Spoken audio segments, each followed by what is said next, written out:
ಆತ್ಮೀಯ ವಿದ್ಯಾರ್ಥಿಗಳೇ ನಮಸ್ಕಾರ. ನಾನು ರವಿ ಎಸ್ ಪೂಜಾರಿ, ಅರ್ಥಶಾಸ್ತ್ರದ ಉಪನ್ಯಾಸಕ. ಸ್ನೇಹಿತರೆ, ಇವತ್ತು PUC ಪ್ರಥಮ ವರ್ಷಗಳಿಗಾಗಿರುವಂಥ ಅಧ್ಯಾಯ ಸಂಖ್ಯೆ 3 ಅಂದರೆ ನಿಮಗೆ ಭಾರತದ ಆರ್ಥಿಕ ಅಭಿವೃದ್ಧಿಯಲ್ಲಿ ಬರುವಂಥ 3ನೇ ಅಧ್ಯಾಯ ಉದಾರೀಕರಣ, ಖಾಸಗೀಕರಣ ಮತ್ತು ಜಾಗತೀಕರಣ.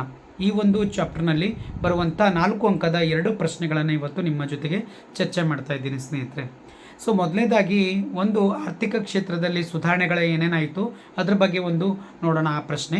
ಅದಾದ ನಂತರ ಏನಂದರೆ ವಿಶ್ವ ವ್ಯಾಪಾರ ಸಂಘಟನೆ ಕುರಿತು ಒಂದು ಟಿಪ್ಪಣಿಯನ್ನು ಬರೆಯಿರಿ ಅಂತ ಅನ್ನುವಂಥ ಒಂದು ಕಾನ್ಸೆಪ್ಟ್. ಈ 2 ಪ್ರಶ್ನೆಗಳಿಗೆ ನಾನು ಇವತ್ತು ನಿಮ್ಮ ಜೊತೆಗೆ ಚರ್ಚೆ ಮಾಡ್ತಾ ಇದ್ದೀನಿ ಸ್ನೇಹಿತರೆ. ಸೊ ಮೊದಲನೇದಾಗಿ ನನ್ನ ಕಂಟೆಂಟಿಗೆ ನಾನು ಹೋಗ್ತಾ ಇದ್ದೀನಿ. ಸೊ ಯಾರೆಲ್ಲ ಪ್ರಥಮ ಬಾರಿಗೆ ನೀವು ನೋಡ್ತಾ ಇದ್ದೀರಿ ನನ್ನ ಈ ಒಂದು ಯೂಟ್ಯೂಬ್ ಚಾನಲ್ಸು ಎಕನಾಮಿಕ್ಸ್ ರವಿ 1776 ಅಂತ. ಸೊ ಸಬ್ಸ್ಕ್ರೈಬ್ ಮಾಡ್ಕೊಳ್ಳಿ ಮತ್ತು ಎಲ್ಲರಿಗೂ ಕೂಡ ಅದನ್ನು ಶೇರ್ ಮಾಡಿ ಸ್ನೇಹಿತರೆ. ಪೂರ್ತಿ ಆಗುವವರೆಗೂ ಕೂಡ ಅದನ್ನು ವಿಸ್ತಾರವಾಗಿ ನೀವು ನೋಡಿ ಸ್ನೇಹಿತರೆ. ಓಕೆ, ಸೊ ಇವಾಗ ನಾನು ಕಂಟೆಂಟಿಗೆ ಮೂವ್ ಆಗ್ತಾ ಇದ್ದೀನಿ. ಮೊದಲೇ ಪ್ರಶ್ನೆ ಇಲ್ಲಿ ನೋಡಿ. ಸೊ ಒಂದು ಭಾರತದ ಆರ್ಥಿಕ ಸುಧಾರಣೆಯಲ್ಲ, ಸೊ ಸುಧಾರಣೆಯ ಒಂದು ಹಿನ್ನೆಲೆಗಳು ಅಂತ, ಹೌದಾ? ಸೊ ಸುಧಾರಣೆಗಳ ಒಂದು ಹಿನ್ನೆಲೆಯನ್ನು ಸಂಕ್ಷಿಪ್ತವಾಗಿ ಒಂದು ವಿವರಿಸಿರಿ ಅನ್ನುವಂಥ ಒಂದು ಕಾನ್ಸೆಪ್ಟನ್ನು ಇವತ್ತು ನಿಮ್ಮ ಜೊತೆಗೆ ಚರ್ಚೆ ಮಾಡಬೇಕು ಅಂತ ಅಂದ್ಕೊಂಡಿದ್ದೀನಿ ಸ್ನೇಹಿತರೆ. ಸೊ ಇಲ್ಲಿ ನೋಡಿ, ಮೊದಲನೇದಾಗಿ ನಾವು ಹೇಳಬೇಕು ಅಂತಂದರೆ ಪಾಯಿಂಟ್ಸ್ ಮಾಡಿಕೊಂಡು ನಿಮಗೆ ಅದನ್ನು ಎಕ್ಸ್ಪ್ಲೇನ್ ಮಾಡ್ತಾ ಇದ್ದೀನಿ ಸ್ನೇಹಿತರೆ. ಸೊ ಮೊದಲನೇದಾಗಿ ಭಾರತದ ಆರ್ಥಿಕ ಸುಧಾರಣೆಗಳಲ್ಲಿ 1980ರ ದಶಕದ ಕೊನೆಯಲ್ಲಿ ಸರ್ಕಾರದ ವೆಚ್ಚವು ಗಣನೀಯವಾಗಿ ಏರ್ತಾ ಆಯಿತು ಅಥವಾ ಗಣನೀಯವಾಗಿ ಹೆಚ್ಚಾಯಿತು ಅಂತ, ಹೌದಾ? ಸೊ ಎಲ್ಲಿ ಏನಂದರೆ ಸರ್ಕಾರದ ವೆಚ್ಚ ಒಂದು ಕಡೆ ನಮ್ಗೆ ಬರುವಂಥ ಒಂದು ರೆವಿನ್ಯೂ ಏನಿತ್ತು, ಆದಾಯ, ಸೊ ರೆವಿನ್ಯೂ ಅಂತ ಏನು ಕರಿತಾ ಇದ್ದೀವಿ ಅದು ಕಡಿಮೆ ಆಯಿತು. ಮತ್ತು ಸೊ ಅದಕ್ಕಾಗುವಂಥ ಒಂದು ವೆಚ್ಚ, ಎಕ್ಸ್ಪೆಂಡಿಚರ್ ಏನನ್ನು ಕರಿತಾ ಇದ್ದೀವಿ ಅದು ಹೆಚ್ಚಾಯಿತು ಸ್ನೇಹಿತರೆ. ಸೊ ಇದರಿಂದಾಗಿ ನಾವು ಮುಂದೆ ಸಾರ್ವಜನಿಕ ರಂಗದ ಒಂದು ನಾವು ಏನು ಮಾಡಬೇಕಾಯಿತು, ವೆಚ್ಚವನ್ನು ಸರಿದೂಗಿಸ್ಲಿಕ್ಕೆ ನಾವು ಬೇರೆ ಕಡೆಯಿಂದ ಒಂದು ಸಾಲವನ್ನು ಎತ್ತಬೇಕಾಯಿತು ಸ್ನೇಹಿತರೆ. ಇದು ಎಲ್ಲಿವರೆಗೆ ನೀವು ನೋಡ್ತಾ ಇದ್ರಿ, 1960 ಹಿಡ್ಕೊಂಡು 80ರ ದಶಕದವರೆಗೂ ಕೂಡ ಇದೇ ರೀತಿಯಾದಂಥ ಒಂದು ಕಂಟಿನ್ಯೂ ಆಗಿ ಆಯಿತು ಅನ್ನುವಂಥದ್ದು. ಹಾಗಾಗಿ ಒಂದು ಕಡೆ ನಮಗೆ ಬರುವಂಥ ಆದಾಯ ಕಡಿಮೆ ಆಯಿತು. ಸೊ ಅದಕ್ಕೆ ಸರಿದೂಗಿಸ್ಲಿಕ್ಕೆ ನಮ್ಮಲ್ಲಿ ವೆಚ್ಚ ಇರಲಿಲ್ಲ, ವೆಚ್ಚ ಹೆಚ್ಚಾಗ್ತಾ ಹೋಯಿತು. ಸೊ ಅದಕ್ಕೆ ನಮ್ಮ ಆದಾಯ ಕಡಿಮೆ ಆಗಿರೋಗೋಸ್ಕರ ಸೊ ಅದನ್ನು ಏನಾಯಿತು ಅಂದರೆ ನಮ್ಮ ಭಾರತ ಆರ್ಥಿಕ ಪರಿಸ್ಥಿತಿ ಒಂದು ಏನಾಯಿತು ಅಂದರೆ ಸಮಸ್ಯೆ ಉಂಟಾಯಿತು ಅಂತ ನಾವು ಹೇಳ್ಬೋದು ಸ್ನೇಹಿತರೆ. ಅದಾದ ನಂತರ ನೋಡಿ ಸ್ನೇಹಿತರೆ, 2ನೇ ಪಾಯಿಂಟನ್ನು ನಾನು ನಿಮ್ಗೆ ಹೇಳ್ತಾ ಇದ್ದೀನಿ. ಸೊ 2ನೇ ಪಾಯಿಂಟ್ ಏನಿದೆ ಅಂತ ನೋಡಿ, ಸಾಲದ ಮೂಲಕ ವೆಚ್ಚ ಭರಿಸಲಾಗದಷ್ಟು, ಹೌದಾ, ಭರಿಸಲಾಗದಷ್ಟು ಹೆಚ್ಚಾಯಿತು, ಹೌದಾ? ನಾವು ಎಷ್ಟು ವೆಚ್ಚ ಮಾಡ್ಬೇಕು ಅಂದ್ಕೊಂಡಿದ್ದೀವಿ ಅಷ್ಟು ವೆಚ್ಚ ನಮಗೆ ಸರಿ ಹೊಂದಿಸ್ಲಿಕ್ಕೆ ನಮ್ಮ ಹತ್ರ ಆದಾಯ ಆಗಲಿಲ್ಲ. ಸೊ ಅದಕ್ಕೆ ಸಾಲದ ಮುಖಾಂತರನೂ ಕೂಡ ನಾವು ತರಬೇಕು ಅಂದ್ಕೊಂಡಿವಿ, ಆ ಸಾಲನೂ ಕೂಡ ಇದಕ್ಕೆ ಸರಿ ಹೊಂದಲಿಲ್ಲ ಅಂತ. ನೆಕ್ಸ್ಟ್, ವಿದೇಶಿ ಸಾಲದ ಮೇಲಿನ ಬಡ್ಡಿ ಪಾವತಿಯು ಕೂಡ ಕಷ್ಟವಾಯಿತು, ಹೌದಾ? ಸೊ ಇಲ್ಲಿ ಕೂಡ ಬಡ್ಡಿ ಕೂಡ ಅದು ಹೆಚ್ಚಿಗಾಯಿತು ಅಂತ ಹೇಳ್ತಾ ಇದ್ದೀವಿ. ಅದಾದ ನಂತರ ನೆಕ್ಸ್ಟ್ ಪಾಯಿಂಟ್ ನೀವು ತಗೊಳ್ಬೋದು, ಅಗತ್ಯ ಸರಕುಗಳ ಒಂದು ಬೇಡಿಕೆ ಬೆಲೆ ಏನಾಯಿತು ಅಂತಂದರೆ ಹೆಚ್ಚಾಗ್ತಾ ಬಂತು ಅಂತ. ಅಗತ್ಯ ಸರಕುಗಳು ಅಂತಂದರೆ ನಿಮ್ಗೆ ಗೊತ್ತಿದೆ, ಆಹಾರ, ಬಟ್ಟೆ, ಹೌದಾ, ಇವೇನಿದಾವ, ಮತ್ತು ಯಾವುದು ತರಕಾರಿಗಳಾಗಿರ್ಬೋದು, ಇವುಗಳ ಒಂದು ಬೆಲೆ ಮಟ್ಟ ಗಗನಕ್ಕೆ ಏರ್ತಾ ಬಂತು ಅಂಥೇಳಿ, ಹೌದಾ? ಹೌದು. ಸೊ ನೆಕ್ಸ್ಟ್ ನೋಡಿ, ಅಂತಾರಾಷ್ಟ್ರೀಯ ನಿಧಿಗಳು ಸಾಲ ನೀಡಲು ಒಪ್ಪಲಿಲ್ಲ. ಯಾಕೆ? ಸೊ ನಿಮ್ಗೆ ಗೊತ್ತಿದೆ, ಆಗಿನ ಒಂದು ವಿಶ್ವಸಂಸ್ಥೆಯಲ್ಲಿ ಬರುವಂಥ ಮೊದಲ ಒಂದು ನಿಮ್ಗೆ ಗೊತ್ತಿದೆ ಕ್ಯಾಟ್ ಅನ್ನುವಂಥದ್ದು, ಹೌದಾ? General agreement trade in tariff ಅಂತ, ಆನ್ ದಿ ಟ್ಯಾರಿಫ್ ಅಂತ ಕರಿತಾ ಇದ್ದೀವಿ. ಇದ್ರದ್ದು ಅಂಗಸಂಸ್ಥೆಗಳಾಗಿರುವಂಥ ಏನು ವಿಶ್ವಸಂಸ್ಥೆಯಾಗಿದೆ. ಸೊ ಇವೆಲ್ಲನೂ ಕೂಡ ಏನಂತ ಆ ದಿನದಲ್ಲಿ ನಮಗೆ ಹೆಲ್ಪ್ ಮಾಡೋಕ್ಕೆ ಒಪ್ಪಲಿಲ್ಲ. ಅದರದ್ದು ಅಂಗಸಂಸ್ಥೆ ನಿಮ್ಗೆ ಮತ್ತೆ ಗೊತ್ತಿದೆ, IBRD ಅಂತ, ಅಂತಾರಾಷ್ಟ್ರೀಯ ಪುನರ್ನಿರ್ಮಾಣ ಮತ್ತು ಅಭಿವೃದ್ಧಿ ಬ್ಯಾಂಕ್ ಅಂತ. So international bank for reconstruction development ಅಂತ ಹೇಳಿ ಕರಿತಾ ಇದ್ದೀವಿ, ಅದು ಹೆಲ್ಪ್ ಮಾಡೋಕ್ಕೆ ಒಪ್ಕೊಳ್ಳಿಲ್ಲ. ಅದಾದ ನಂತರ IMF ಕೂಡ ಇದನ್ನು, ಸೊ ಏನಾಯಿತು, ಆ ಒಂದು ಸಂಸ್ಥೆಗೆ ನಾವು ಮೊರೆ ಹೋಗಿದ್ದೀವಿ. ಆ ಒಂದು ಸಂಸ್ಥೆ ಮೊರೆ ಹೋದಾಗ ಅವಾಗ ಈ IBRD ಮತ್ತು ಸೊ IMF ಎರಡೂ ಸೇರಿ ನಮಗೆ $7 ಬಿಲಿಯನ್ ಏನು ಮಾಡ್ತಾ ಇದೆ, ನಮಗೆ ಹಣಕಾಸಿನ ಒಂದು ನೆರವನ್ನು ಕೊಡ್ತಾ ಇದೆ, ಹೌದಾ? ನೋಡಿ ನೆಕ್ಸ್ಟ್ ನೋಡಿ ಸ್ನೇಹಿತರೆ, ಈ ಸಂಸ್ಥೆಗಳಿಂದ $7 ಬಿಲಿಯನ್, ನೋಡಿ $7 ಬಿಲಿಯನ್ ಅಂತ ಅಂದರೆ 100 ಕೋಟಿಗೆ $1 ಬಿಲಿಯನ್ ಆಗುತ್ತೆ. ಅದಕ್ಕೆ 700 ಕೋಟಿ ಬಿಲಿಯನ್ ನಮಗೆ ಭಾರತ ದೇಶಕ್ಕೆ ಬೇಕಾಯಿತು ಸ್ನೇಹಿತರೆ ಆಗಿನ ಸಂದರ್ಭದಲ್ಲಿ, ಹೌದಾ? ಈ ಸಂಸ್ಥೆಗಳಿಂದ $7 ಬಿಲಿಯನ್, ಹೌದಾ? ಸೊ ಡಾಲರ್ಗಳನ್ನು ಪರಿಹಾರವಾಗಿ ಪಡೆಯುತ್ತಾದರೂ ಖಾಸಗಿ ಕ್ಷೇತ್ರದ ಮೇಲಿರುವ ಸರ್ಕಾರದ ನಿಯಂತ್ರಣ, ಹೌದಾ, ಹಾಕುವ ಹಾಗೂ ಅನೇಕ ವಲಯಗಳ ಮೇಲಿನ ಸರ್ಕಾರದ ಪಾತ್ರವನ್ನು ಕಡಿಮೆ ಮಾಡುವ ಮತ್ತು ಇತರ ರಾಷ್ಟ್ರಗಳ ನಡುವಿನ ವ್ಯಾಪಾರ ನಿರ್ಬಂಧವನ್ನು ತೆಗೆದುಹಾಕುವ ಮೂಲಕ ಭಾರತ ಆರ್ಥಿಕತೆ ಮುಕ್ತಗೊಳಿಸುವುದು, ಹೌದಾ. ಸೊ ಮುಕ್ತಗೊಳಿಸಬೇಕೆಂಬುದು ಇದರ ಒಂದು ಉದ್ದೇಶವಾಗಿತ್ತು. ಈ ಒಂದು ವಿಧಿಯ ಪ್ರಕಾರ ನಾವೇನು ಒಪ್ಕೊಂಡಿವಿ.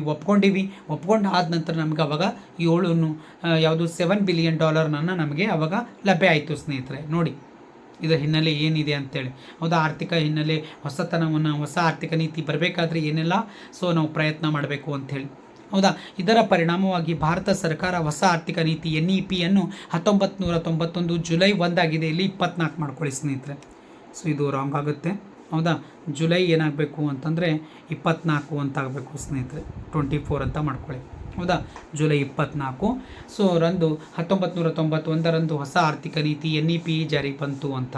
ಹೌದಾ, ಇದು ಕಾನ್ಸೆಪ್ಟು ಸ್ನೇಹಿತರೆ, ಇದು ನಿಮ್ಗೆ ಗೊತ್ತಿರಬೇಕು. ಅದಾದ ನಂತರ ನೋಡಿ ಸ್ನೇಹಿತರೆ, ವಿಶ್ವ ವ್ಯಾಪಾರ ಸಂಘಟನೆ, ಇದ್ರ ಬಗ್ಗೆ ನಾನು ಡೀಟೇಲ್ಸ್ ಎಲ್ಲ ಆಲ್ರೆಡಿ ಬೇರೆ ಸ್ಟಾರ್ಟಿಂಗಲ್ಲಿ ಇಂಟ್ರೊಡಕ್ಷನ್ ಕೊಡಬೇಕಾದ್ರೆ ನಾನು ಎಕ್ಸ್ಪ್ಲೇನ್ ಮಾಡಿದ್ದೀನಿ ಸ್ನೇಹಿತರೆ. ಅದಕ್ಕೆ ನಾನೇನು ಮಾಡ್ತಾಯಿದ್ದೀನಿ, ಜಸ್ಟ್ ಅದನ್ನು ರೀಡ್ ಮಾಡಿ ನಿಮಗೆ ಅದನ್ನು ಬ್ರೀಫಾಗಿ ಹೇಳೋಕ್ಕೆ ಪ್ರಯತ್ನ ಮಾಡ್ತಾಯಿದ್ದೀನಿ ಸ್ನೇಹಿತರೆ. ಹೌದಾ, ನೋಡಿ ನೆಕ್ಸ್ಟ್, ವಿಶ್ವ ವ್ಯಾಪಾರ ಸಂಘಟನೆ ಕುರಿತು ಒಂದು ಟಿಪ್ಪಣಿ ಬರೆಯಿರಿ ಅಂತ. ವಿಶ್ವ ವ್ಯಾಪಾರ ಸಂಘಟನೆ ಅಂದರೆ WTO, ವರ್ಲ್ಡ್ ಟ್ರೇಡ್ ಆರ್ಗನೈಜೇಷನ್ ಅಂತ. ಅದು ಸ್ಥಾಪನೆಯಾಗಿದ್ದು 1995. ನಿಮ್ಗೆ ಜುಲೈ 1 ಅದು ಏನಾಗ್ತಾ ಇದೆ, ಜನವರಿ 1 ಏನಾಗ್ತಾ ಇದೆ, ಅದು ಸ್ಥಾಪನೆ ಆಗುತ್ತೆ ಸ್ನೇಹಿತರೆ. ಹೌದಾ, ವಿಶ್ವ ವ್ಯಾಪಾರ ಸಂಘಟನೆ ಬರುವಕ್ಕಿಂತ ಮೊದಲು ಸುಂಕಗಳು ಮತ್ತು ವ್ಯಾಪಾರದ ಮೇಲಿನ ಸಾಮಾನ್ಯ ಒಪ್ಪಂದ, ಗ್ಯಾಟ್ ಅಂತ ಕರಿತಾ ಇದ್ದೀವಿ. ಹೌದಾ, general agreement on trade and tariff ಅಂತ ಕರಿತಾ ಇದ್ದೀವಿ.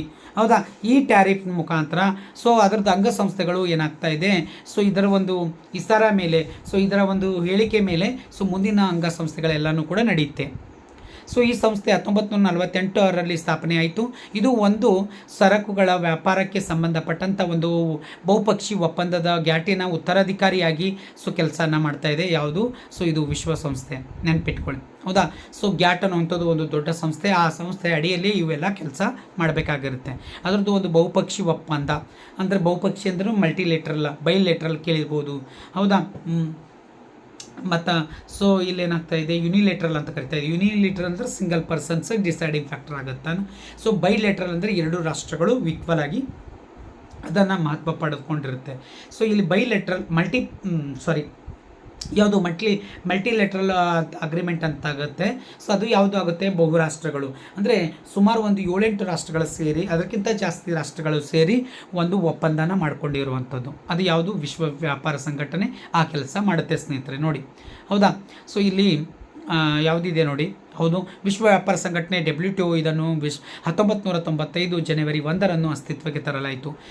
ಇಂದು 149 ದೇಶಗಳು ಹೌದಾ ಈ ಸಂಸ್ಥೆಯ ಸದಸ್ಯ ರಾಷ್ಟ್ರಗಳಾಗಿವೆ.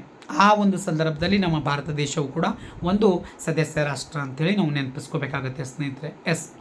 ವಿಶ್ವ ವ್ಯಾಪಾರ ಸಂಘಟನೆ ಮುಖ್ಯ ಉದ್ದೇಶ ಈ ಕೆಳಗಿನಂತೆ ಇದೆ. ಹೌದಾ, ಅದನ್ನು ಸ್ಥಾಪನೆ ಆಗಿದೆ, ಅದೇನೇ ಪಾಯಿಂಟ್ ತೊಗೊಂಡಿದ್ದೀನಿ. ಹೌದಾ, ವಿಶ್ವ ವ್ಯಾಪಾರ ಸಂಘಟನೆ 1995 ಜನವರಿ 1 ಸ್ಥಾಪನೆ ಆಯಿತು. ಹೌದಾ, ವಿಶ್ವ ವ್ಯಾಪಾರಿ ಸಂಘಟನೆ 1995 ಗ್ಯಾಟಿನ ಉತ್ತರಾಧಿಕಾರಿಯಾಗಿ ಕಾರ್ಯನಿರ್ವಹಿಸಿತು. ಹೌದಾ, ಅವಾಗ ಏನಾಯಿತು, ಅದರದ್ದು ಒಂದು ಅನಿವಾರ್ಯ ಉತ್ತರಾಧಿಕಾರಿಯಾಗಿ ಕೆಲಸ ಆರಂಭ ಮಾಡಿತು. ಯಾವುದು? ಗ್ಯಾಟಿನ WTO ಉತ್ತರಾಧಿಕಾರಿ ಆಯಿತು. ನೆಕ್ಸ್ಟ್, ದೇಶಗಳು ವ್ಯಾಪಾರದ ಮೇಲೆ ನಿರಂಕುಶ ತಡೆ ಹಾಕುವುದು ವಿಶ್ವ ವ್ಯಾಪಾರ ಸಂಘಟನೆಯ ಧ್ಯೇಯಗಳಲ್ಲೊಂದು. ನೋಡಿ ಉದ್ದೇಶ. ಹೌದಾ, ಇಡೀ ಏನು ವ್ಯವಹಾರ ಇರುತ್ತೆ ಆ ಎಲ್ಲ ರಾಷ್ಟ್ರಗಳ ಮೇಲೆ ಒಂದು ಮೂಗನ್ನು ತೋರಿಸುವಂಥ ಕೆಲಸ ಮಾಡ್ತು. ಅದರ ಮೇಲೆ ಒಂದು ತಡೆಯಾಜ್ಞೆಯನ್ನು ಹೇರುವಂಥದ್ದು, ನಿರಂಕುಶ ಪ್ರಭುತ್ವವನ್ನು ಸಾಧಿಸುವಂಥ ಪ್ರಯತ್ನ ಮಾಡ್ತು. ನೆಕ್ಸ್ಟ್ ನೋಡಿ, ಸೇವೆಗಳ ಉತ್ಪಾದನೆ ಹಾಗೂ ವ್ಯಾಪಾರದ ವಿಸ್ತರಣೆ ಉದ್ದೇಶದ ವಿಶ್ವ ವ್ಯಾಪಾರ ಸಂಘಟನೆಯಾಗಿದೆ. ಅಂದರೆ ಏನು ಸೇವೆಗಳನ್ನು ಕೊಡಬೇಕು ಅಂದ್ಕೊಂಡಿರ್ತೀರಿ, ಏನು ವ್ಯಾಪಾರ ಅಂತ ಆಗಬೇಕಂತ ಆಗುತ್ತೆ, ಆ ವ್ಯಾಪಾರದ ಒಂದು ವಿಸ್ತರಣೆ ಏನಿದೆ ಆ ಒಂದು ವಿಸ್ತಾರ ಮಾಡಬೇಕಂತಂದರೆ ಅದಕ್ಕೆ ವಿಶ್ವ ವ್ಯಾಪಾರ ಸಂಘಟನೆ ಒಂದು ಅವಕಾಶಗಳನ್ನು ಕೊಡೋಕ್ಕೆ ಪ್ರಯತ್ನ ಮಾಡುತ್ತೆ. ಅದು ಯಾವ ರೀತಿಯಾಗಿ ಕಂಡೀಷ್ನಲ್ ಆಗಿ ನಮ್ಗೆ ಹೇಳುತ್ತೆ. ಹೌದಾ, ನಮಗೆ ಸಹಾಯಧನ ಬೇಕಾಗಿತ್ತಲ್ಲ, ಆ ಸಹಾಯಧನ ಹೇಗೆ ಅಂದರೆ ಕಂಡೀಷ್ನಲ್ ಆಗಿ ಕೊಟ್ಟಿತ್ತು ಅಂತ. ನೆಕ್ಸ್ಟ್, ಜಾಗತಿಕ ಸಂಪನ್ಮೂಲಗಳ ಆದರ್ಶ ಬಳಕೆ. ನೋಡಿ ಸ್ನೇಹಿತರೆ, ಹೌದಾ, ಆದರ್ಶ ಬಳಕೆ ಪರಿಸರ ಸಂರಕ್ಷಣೆ ಉದ್ದೇಶವನ್ನು ವಿಶ್ವ ವ್ಯಾಪಾರ ಸಂಘಟನೆ ಹೊಂದಿದೆ. ಯಾಕಂತಂದರೆ ವಿಶ್ವ ವ್ಯಾಪಾರ ಸಂಘಟನೆ ಇವೆಲ್ಲನೂ ಕೂಡ ಕೆಲಸ ಮಾಡ್ತು ಅಂತ. ವ್ಯಾಪಾರಕ್ಕೆ ಸಂಬಂಧಪಟ್ಟಂತೆ ಅಲ್ಲದೆ ವಿಶ್ವದಲ್ಲಿ ಏನೆಲ್ಲ ಸಂಪನ್ಮೂಲಗಳಿರುತ್ತವ ಬೇರೆ ಬೇರೆ ರಾಷ್ಟ್ರದಲ್ಲಿ, ಆ ಸಂಪನ್ಮೂಲಗಳನ್ನು ರಕ್ಷಣೆ ಮಾಡುವಂಥದ್ದು, ಅದನ್ನು ಏನಂತೀರ ದಕ್ಷವಾಗಿ ಬಳಸ್ಕೊಳ್ಳೋಕ್ಕೆ ಪ್ರಯತ್ನ ಮಾಡುವಂಥದ್ದು ಈ ಒಂದು ವಿಶ್ವಸಂಸ್ಥೆ ಕೆಲಸ ಮಾಡ್ತು ಅಂತ ಹೇಳ್ತೀವಿ. ನೆಕ್ಸ್ಟ್ ನೋಡಿ, ಸುಂಕರಹಿತ ಅಡೆತಡೆಗಳನ್ನು ನಿವಾರಿಸಲು ಮಾರುಕಟ್ಟೆ ಎಲ್ಲ ಅವಕಾಶಗಳನ್ನು ಕಲ್ಪಿಸಿ ಹೌದಾ ಅಂತಾರಾಷ್ಟ್ರೀಯ ವ್ಯಾಪಾರ ಸುಗಮಗೊಳಿಸುವಂತೆ ಸೇರಿದಂತೆ ಸೇವೆಗಳ ವ್ಯಾಪಾರವನ್ನು ವಿಶ್ವ ವ್ಯಾಪಾರ ಸಂಘಟನೆಗೆ ಇದು ಒಂದು ಹೊಂದಿದೆ ಅಂತ. ಹೌದಾ, ಈ ವಿಶ್ವ ವ್ಯಾಪಾರ ಸಂಘಟನೆ ಏನು ಮಾಡ್ತಾ ಇದೆ, ಈ ರೀತಿಯಾದಂಥ ಕೆಲಸನ ಮಾಡ್ತಾ ಇದೆ. ಅಂದರೆ ಯಾವುದೇ ರೀತಿಯಂಥ ಟ್ಯಾಕ್ಸ್ ಇರಲಾರ್ದೆ, ಹೌದಾ, ಸೊ ಡೈರೆಕ್ಟಾಗಿ FDI ಬರಂಗೆ, ಸೊ ಫಾರಿನ್ ಡೈರೆಕ್ಟ್ ಇನ್ವೆಸ್ಟ್ಮೆಂಟ್ ಅಂತ ಕರಿತಾ ಇದ್ದೀವಲ್ಲ, FII ಅಂತ ಕರಿತಾ ಇದ್ದೀವಿ, ಫಾರಿನ್ ಇನ್ಸ್ಟಿಟ್ಯೂಷನಲ್ ಇನ್ವೆಸ್ಟ್ಮೆಂಟ್ ಅಂತ, ಸಾಂಸ್ಥಿಕೇತರ ಮೂಲಗಳಿಂದ ಇವೆಲ್ಲನೂ ಕೂಡ ನೇರವಾಗಿ ಎಲ್ಲ ರಾಷ್ಟ್ರಗಳಲ್ಲಿ ಹರಿದು ಬರಬೇಕು ಅನ್ನುವಂಥದ್ದು ಒಂದು ಉದ್ದೇಶ.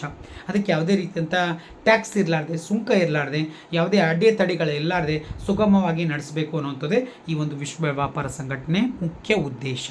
ಇದು ನೆನಪಿರಲಿ ನಿಮಗೆ. ಇಷ್ಟು ಪಾಯಿಂಟ್ಸು ಸಾಕನ್ನಿಸ್ತದೆ ಸ್ನೇಹಿತರೆ, ಯಾಕಂದರೆ 4 ಅಂಕದ ಒಂದು ಪ್ರಶ್ನೆ ಇದೆ, ಹಾಗಾಗಿ ಇದಕ್ಕೆ 4 ಪಾಯಿಂಟ್ಸ್ ಇಲ್ಲಿ ಮೇಲ್ಗಡೆ ಸ್ವಲ್ಪ ಇಂಟ್ರೊಡಕ್ಷನ್ ಕೊಟ್ಟಿದ್ದೀನಿ. ಇಷ್ಟು ಬರೆದ್ರೆ ಸಾಕಾಗುತ್ತೆ ಸ್ನೇಹಿತರೆ, ಹೌದಾ? ಹೌದು. ಸೊ ನೆಕ್ಸ್ಟ್ ನೋಡಿ ಸ್ನೇಹಿತರೆ, ನನ್ನ ಯೂಟ್ಯೂಬ್ ಚಾನಲ್ ನಿಮ್ಗೆ ಗೊತ್ತಿದೆ, ಎಕನಾಮಿಕ್ಸ್ ರವಿ 1776 ಅಂತ 2 ಕಂಟೆಂಟ್ ಇವತ್ತಿನ ವಿಡಿಯೋದಲ್ಲಿ ಸಾಕು ಸ್ನೇಹಿತರೆ. ಸೊ ನೆಕ್ಸ್ಟ್ ಕಂಟೆಂಟು ನಾಳೆ ಕಂಟೆಂಟ್ನಲ್ಲಿ ಏನು ಮಾಡೋಣ, ಬೇರೆ ಕಂಟೆಂಟನ್ನು ಉಳಿದಂಥ 2 ಪ್ರಶ್ನೆಗಳನ್ನು ತೊಗೊಳ್ಳೋಣ. ಆ ನಂತರ 6 ಅಂಕದ 2 ಪ್ರಶ್ನೆಗಳಿದೆ, ಅದನ್ನು ನೆಕ್ಸ್ಟ್ ವಿಡಿಯೋನಲ್ಲಿ ಕೊಡ್ತೀನಿ ಸ್ನೇಹಿತರೆ. ಓಕೆ, ಸೊ ನನ್ನ ಯೂಟ್ಯೂಬ್ ಚಾನಲ್ಲು ಎಕನಾಮಿಕ್ಸ್ ರವಿ 1776 ಯಾರೆಲ್ಲ ಪ್ರಥಮ ಬಾರಿ ನೋಡ್ತಾ ಇದ್ರಿ, ಸೊ ಅವರೆಲ್ಲರೂ ಕೂಡ ಸಬ್ಸ್ಕ್ರೈಬ್ ಆಗಿ, ಸೊ ವಾಚ್ ಮಾಡಿ ಮತ್ತು ಎಲ್ಲರಿಗೂ ಕೂಡ ಶೇರ್ ಮಾಡಿ ಸ್ನೇಹಿತರೆ. ತುಂಬ ಹೃದಯದ ಧನ್ಯವಾದಗಳು.